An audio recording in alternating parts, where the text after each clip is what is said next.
वो क्या करे ना, किस्मत बदलने में देर नहीं लगती, किस्मत बदलने में देर नहीं लगती, जो हो असफलताओं से परेशान ऐसे व्यक्तियों की कभी किस्मत नहीं बदलती। तो हेलो प्यारे बच्चों, आज फिर मैं आपके सामने करंट के कुछ इंपॉर्टेंट क्वेश्चन लेके आया हूँ। तो ये चलते हैं और वन बाय वन उन पर डिस्कस करते हैं। तो आज का हमारा फर्स्ट क्वेश्चन है, आरबीआई ने जन लक्ष्मी आरबीआई ने जन लक्ष्मी सहकारी बैंक पर कितने लाख रुपए का जुर्माना लगाया है? 25 लाख, 26 लाख, 50.3 लाख, इनमें से कोई नहीं। तो इसका ऑप्शन होगा सी, यानी कि 50.35 लाख रुपए का जुर्माना लगाया है। आइए जान लेते हैं। भारतीय रिजर्व बैंक ने जन लक्ष्मी सहकारी बैंक नासिक पर कुछ नियामक आवश्यकताओं का पालन न करने पर 50.35 लाख रुपए का जुर्माना लगाया है। जन लक्ष्मी सहकारी बैंक पर भारतीय रिजर्व बैंक द्वारा प्राथमिक शहरी सहकारी बैंकों द्वारा अन्य बैंकों में जमा राशियों की नियुक्ति और क्रेडिट सूचना कंपनियों की सदस्यता पर जारी निर्देशों का पालन न करने के लिए जुर्माना लगाया गया है। 31 मार्च 2019 को बैंक की वित्तीय स्थिति के संदर्भ में आरबीआई द्वारा किए गए एक वैधानिक निरीक्षण और इससे संबंधित निरीक्षण रिपोर्ट और सभी संबंधित पत्राचार की जांच में निर्देशकों का अनुपालन न होने का पता चला है। ओके, आइए चलते हैं नेक्स्ट क्वेश्चन पर। नेक्स्ट क्वेश्चन है आपका, बिवेलगरी ने किसे अपना वैश्विक ब्रांड एम्बेसडर नियुक्त किया है? बिवेलगरी है, बिवेलगरी ने किसको अपना ब्रांड एम्बेसडर बनाया है? तो ऑप्शन है आपके प्रियंका चोपड़ा, दीपिका, ऐश्वर्या राय, इनमें से कोई नहीं। तो ठीक आपका राइट होगा ए ऑप्शन, प्रियंका चोपड़ा। आइए जान लेते हैं प्रियंका चोपड़ा के बारे में। इतावली लग्जरी ब्रांड, ये इतावली जो है एक इतावली का एक लग्जरी ब्रांड है। बिवेलगरी ने अभिनेत्री प्रियंका चोपड़ा जॉनसन को वैश्विक ब्रांड एम्बेसडर नियुक्त किया है। वह महिला सशक्तिकरण, विविधता और समावेश के विषय पर विशेष ध्यान देने के साथ दुनिया भर में ब्रांड को बढ़ाने में रोमन हाई ज्वेलरी हाउस का समर्थन करेगी। बिवेलगरी अपने रत्न आभूषण, घड़ियां, सुगंध सामान और चमड़े के सामान के लिए जाना जाता है। प्रियंका चोपड़ा जोनास एक वैश्विक यूनिसेफ सद्भावना राजदूत भी है और प्रतिष्ठित दैनिक कार्य मानवतावादी पुरस्कार प्राप्त करता है, जो लाखों युवा महिलाओं के लिए शक्ति और ताकत के प्रतीक के रूप में सेवा कर रहे हैं। 2020 में कंपनी ने भारत के फूड रत्न नामक एक स्थायी फूलों की खेती परियोजना पर इत्र और स्वाद कंपनी फेमनिच के साथ भागीदारी की। लक्ष्य था तमिलनाडु में 100 परिवारों के स्वामित्व वाले खेतों को शामिल करते हुए एक नया चमेली खेती मॉडल बनाना था, जो स्थानीय समुदायों को उनके मुनाफे को बढ़ाने और उनके फूलों की गुणवत्ता बढ़ाने के लिए चमेली उत्पादन के लिए एक वैकल्पिक दृष्टिकोण प्रदान करता था। ओके, आइए चलते हैं नेक्स्ट क्वेश्चन पर। नेक्स्ट क्वेश्चन है आपका, इंडियन बैंक ने स्टार्टअप फाइनेंसिंग के लिए किसके साथ समझौता किया है? तो इंडियन बैंक ने जो है स्टार्टअप फाइनेंसिंग के लिए किसके साथ समझौता किया है? IIT Bombay, IIT Delhi, IIT Kanpur, इनमें से कोई नहीं। तो इसका ऑप्शन होगा ए राइट, आईआईटी बॉम्बे के साथ। आइए जान लेते हैं। इंडियन बैंक ने स्टार्टअप और एमएसएमईएस को विशेष क्रेडिट सुविधा प्रदान करने के लिए society for innovation and entrepreneurship के साथ एक समझौता ज्ञापन किया है, जो भारतीय प्रौद्योगिकी संस्था बॉम्बे की एक पहल है। बैंक इन स्टार्टअप को उनकी कार्यशैली, पूंजी आवश्यकता या मशीनरी और उपकरणों की खरीदी के लिए 50 करोड़ रुपए तक का ऋण देगा।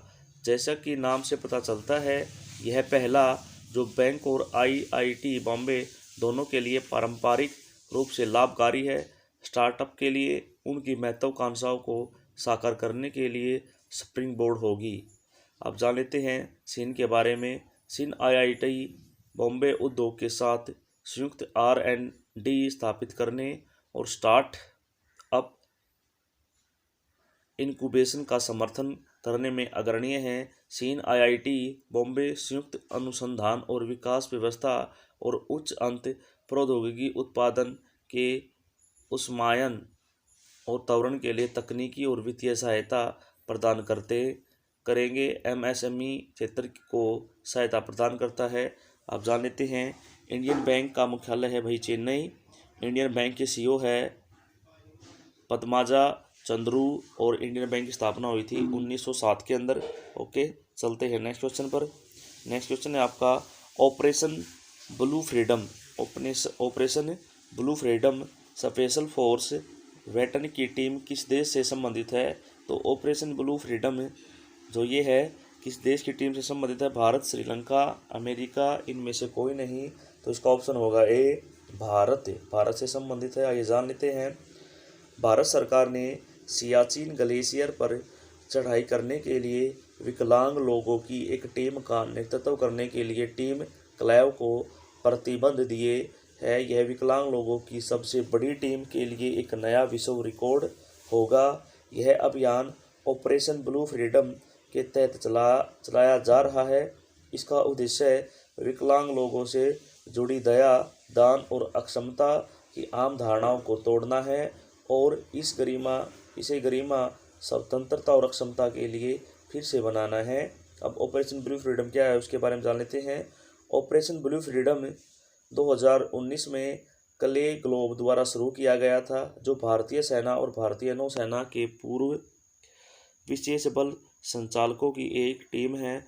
ऑपरेशन एक सामाजिक प्रभाव उद्यम है जिसका उद्देश्य अनुकूलीय साहसिक खेलों के माध्यम से विकलांग लोगों का पुनर्वास करना है। इसके अलावा उनका ध्यान विकलांग लोगों के लिए बड़े पैमाने पर स्थायी रोजगार समाधान को डिजाइन और कार्यान्वित करना है, विशेषकर पर्यावरण संरक्षण और स्थिरता के क्षेत्र में। आइए जान लेते हैं नेक्स्ट क्वेश्चन। कोविड-19 के खिलाफ 100% टीकाकरण करने वाला पहला भारतीय शहर कौन सा बना है? तो कौन सा ऐसा शहर बना है जिसने कोविड-19 के जो है विरुद्ध 100% टीकाकरण कर लिया है? भुवनेश्वर, दिल्ली, जयपुर, इनमें से कोई नहीं। तो इसका ऑप्शन होगा ए भुवनेश्वर। आइए जान लेते हैं। भुवनेश्वर 100% कोविड-19 टीकाकरण प्राप्त करने वाला पहला भारतीय शहर बन गया है। भुवनेश्वर नगर निगम ने कोविड-19 के खिलाफ बड़े पैमाने पर टीकाकरण अभियान शुरू किया था। इस मील के पत्थर का श्रेय टीकों के लिए हर समय 55 केंद्र चलाने वाली बीएमसी को जाता है। बीएमसी के पास शहर में करीब 9 लाख लोगों का रिकॉर्ड है जिनकी उम्र 18 साल से ऊपर है, जिसमें करीब 31,000 स्वास्थ्य कर्मी, 33,000 फ्रंटलाइन वर्कर शामिल है। 5,17,000 लोग 18 से 44 साल के आयु वर्ग के हैं। 3,25,000 लोग 45 वर्ष से अधिक आयु के हैं। आप जान लेते हैं ओडिशा के मुख्यमंत्री हैं नवीन पटनायक और राज्यपाल है भाई गणेशी लाल।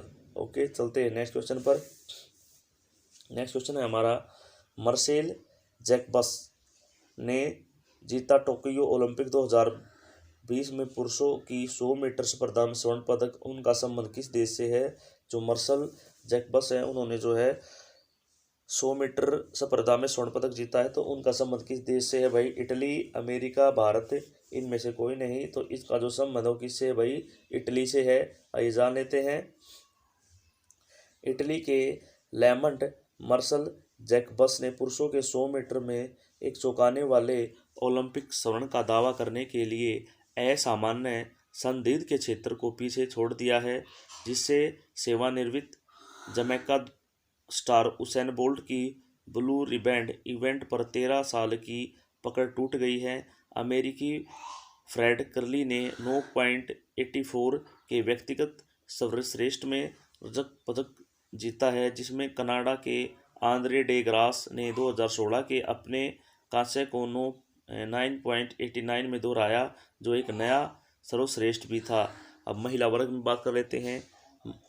एलेन थॉम्सन हेरा ने टोक्यो ग्रीष्मकालीन खेलों में महिलाओं के 100 मीटर में जमैका के स्वीप का नेतृत्व किया, जिसमें 10.61 सेकंड के ओलंपिक रिकॉर्ड समय में स्वर्ण पर कब्जा किया। थॉम्सन हेरा का समय बी अब तक की दूसरी बार सबसे तेज महिला 100 मीटर थी। अनुभवी टीम के साथी सैली एन फ्रेजर प्राइस ने 10.74 सेकंड में रजत पदक जीता, जबकि जमैका की शेरिका जैक्सन 10.76 सेकंड में तीसरे स्थान पर हासिल किया। अमेरिका की तियाना डैनियल्स 11.02 सेकंड में सातवें स्थान पर थी। ओके, चलते हैं नेक्स्ट क्वेश्चन पर।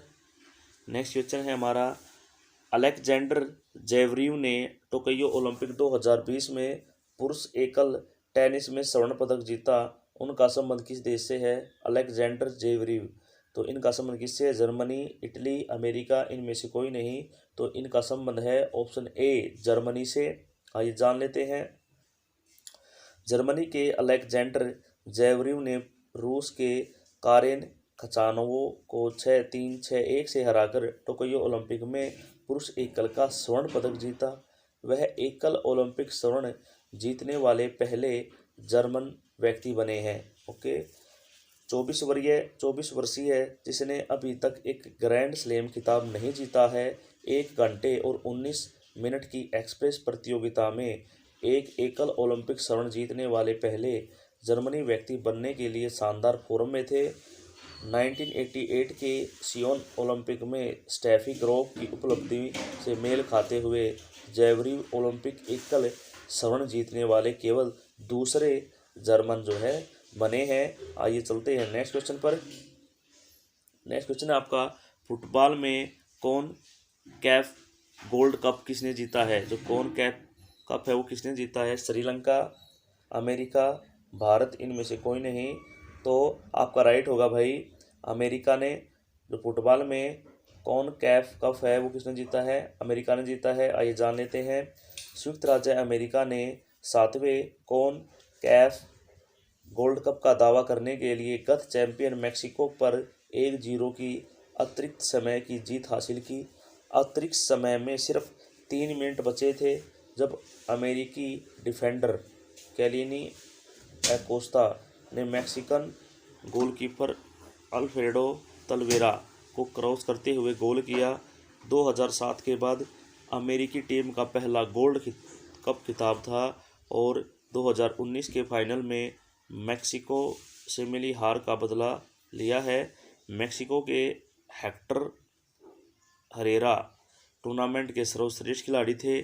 5 क्लीन शीट दर्ज करने वाले यूएसए मैट टर्नर को सर्वश्रेष्ठ गोलकीपर चुना गया। कतर के अलमोज अली को शीर्ष स्कोरर का पुरस्कार मिला। ओके, चलते हैं नेक्स्ट क्वेश्चन पर। आप इसका स्क्रीनशॉट ले सकते हैं।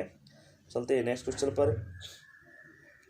निकोल पासियान फिर से कहाँ के प्रधानमंत्री बने हैं? निकोल पासियान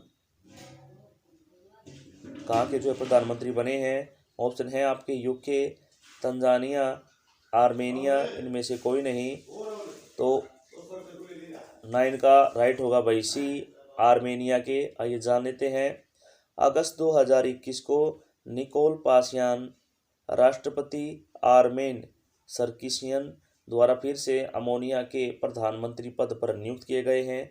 सिविल अनुबंधन पार्टी के नेता पासियान ने जून 2021 के संसदीय चुनाव में सीटों पर बहुमत प्राप्त किया।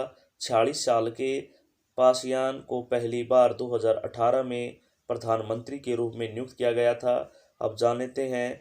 आर्मेनिया राजधानी है भाई येरेवान और मुद्रा है आर्मेनियाई दर्रम। आर्मेनियाई दर्रम। चलते हैं नेक्स्ट क्वेश्चन पर। नेक्स्ट क्वेश्चन है हमारा, किस देश के सैन्य प्रमुख को आंतरिक प्रधानमंत्री के रूप में नियुक्त किया गया है? ऑप्शन है आपके तंजानिया, म्यांमार, केनिया, इनमें से कोई नहीं। तो आपका ऑप्शन होगा बी, म्यांमार के प्रधानमंत्री को। आइए जान लेते हैं। म्यांमार सेना के प्रमुख वरिष्ठ जनरल मिन ऑन्ग हैलंग ने देश के अंतर्राष्ट्रीय प्रधानमंत्री के रूप में पदभार संभाला है। वह राज्य प्रशासन परिषद के अध्यक्ष थे जो 1 फरवरी 2021 के तख्तापलट के बाद म्यांमार में सरकार के कर्तव्यों का पालन कर रहा है, जिसने आंग सान सू की सत्तारूढ़ पार्टी को उखाड़ फेंका। कर्ताओं को तेजी से, आसानी से और प्रभावी ढंग से करने के लिए इस एसएसी को म्यांमार की कार्यवाह सरकार के रूप में सुधार किया गया। मिन ओंग हेलंग मार्च 2011 में म्यांमार की रक्षा सेवाओं के कमांडर इन चीफ थे। हेलंग ने 2023 तक चुनाव कराने का संकल्प लिया है। अब जान लेते हैं भाई, म्यांमार की राजधानी है नाय पीडा और म्यांमार मुद्रा है क्यात। ओके, आप इसका स्क्रीनशॉट ले लें, ये भी इंपॉर्टेंट क्वेश्चन है भाई। चलते हैं नेक्स्ट क्वेश्चन पर। दुकानदार ओवरड्राफ्ट योजना किस बैंक ने शुरू की है? अब जो दुकानदार ओवरड्राफ्ट योजना है वो किस बैंक ने शुरू की है? HDFC, OBC, PNB। आप इसमें भी देखकर समझ गए होंगे किसने शुरू की है भाई, HDFC ने। आइए जान लेते हैं। HDFC बैंक ने CSC SPV के साथ साझेदारी में छोटे खुदरा विक्रेताओं के लिए एक ओवरड्राफ्ट सुविधा शुरू करने की घोषणा की है, जो दुकानदार ओवरड्राफ्ट योजना के रूप में जाना जाता है। HDFC बैंक की इस योजना का उद्देश्य दुकानदारों और व्यापारियों को नकदी की कमी को दूर करने में मदद करना है। बैंकों के मुताबिक कम से कम 3 साल से कम कर रहे रिटेलर किसी भी बैंक से 6 महीने का बैंक स्टेटमेंट देकर इस योजना के लिए पात्र है। HDFC बैंक विवरण के आधार पर न्यूनतम 50,000 रुपये से अधिक 10 लाख रुपये तक की ओवरड्राफ्ट सीमा की मंजूरी देना है। महत्वपूर्ण रूप से HDFC बैंक योजना के लिए आवेदन करने वाले खुदरा विक्रेताओं से संपार्श्विक सुरक्षा, व्यावसायिक वित्तीय और आयकर रिटर्न नहीं मांगेगा। चलते हैं, HDFC बैंक का मुख्यालय है मुंबई, महाराष्ट्र में। HDFC बैंक के CEO और MD है शशिधर जगदीशन और HDFC बैंक की टैगलाइन है हम आपकी दुनिया को समझते हैं। ओके, हम आपकी दुनिया को समझते हैं। चलते हैं नेक्स्ट क्वेश्चन पर। नेक्स्ट क्वेश्चन है, इसरो नासा का संयुक्त मिशन निसेर उपग्रह कब लॉन्च होगा? जो इसरो और नासा का संयुक्त मिशन है निसेर वो उपग्रह वो कब लॉन्च होगा? 2023, 2022, 2034, इनमें से कोई नहीं, तो वो इसका राइट होगा भाई ऑप्शन ए 2023। आइए जान लेते हैं। इसरो नासा संयुक्त मिशन, इसरो नासा संयुक्त मिशन निसेर का उपयोग करने भूमि की सतह से परिवर्तन का वैश्विक माप करना है को 2023 की शुरुआत में लॉन्च करने का प्रस्ताव है। यह एक dual band radar imaging mission है जिसमें भूमि, वनस्पति और क्रायोस्फीयर में मामूली बदलाव को देखने के लिए ऑपरेशन के पूर्ण पोलर मेट्रिक और इंटरफेरामेट्रिक मोड की अक्षमता है। नासा एक ब्लैड SAR और संबंधित सिस्टम विकसित कर रहा है, जबकि इसरो एक S बैंड SAR अंतरिक्ष यान, बस, लॉन्च वाहन और संबंधित लॉन्च सेवाओं का विकास कर रहा है। मिशन के प्रमुख वैज्ञानिक उद्देश्य पृथ्वी के बदलते पारिस्थितिक तंत्र, भूमि और तटीय प्रक्रियाओं, भूमि विकृति और क्रायोस्फीयर पर जलवायु परिवर्तन के प्रभाव की समझ में सुधार करना है। निसेर इसरो और नासा के महत्वपूर्ण सहयोग में से एक है। 2015 में तत्कालीन राष्ट्रपति बराक ओबामा की भारत यात्रा के दौरान भारत और अमेरिका इस मिशन पर सहमत हुए थे।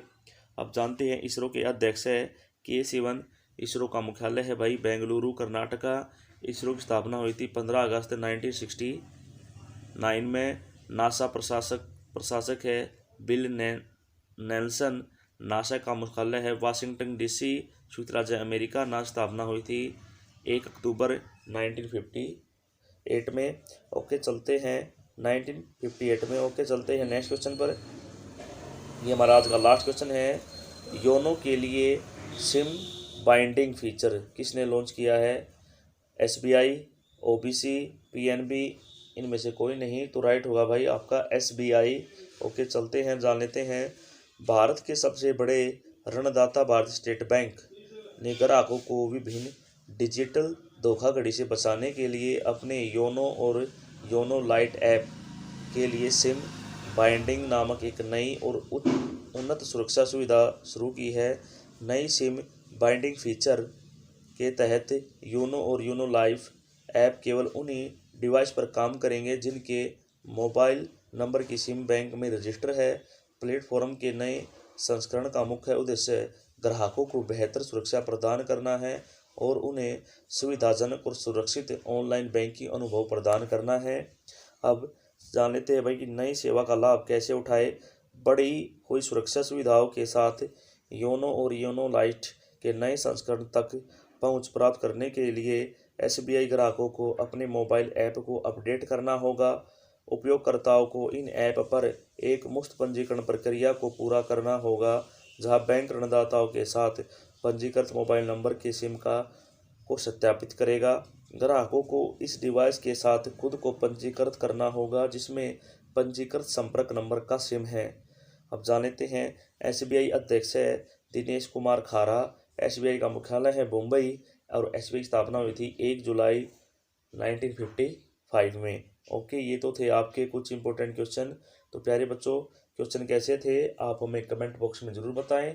हमें आपकी कमेंट का इंतज़ार रहता है और कल फिर मिलते हैं एक नई वीडियो के साथ। तब तक के लिए बाय बाय।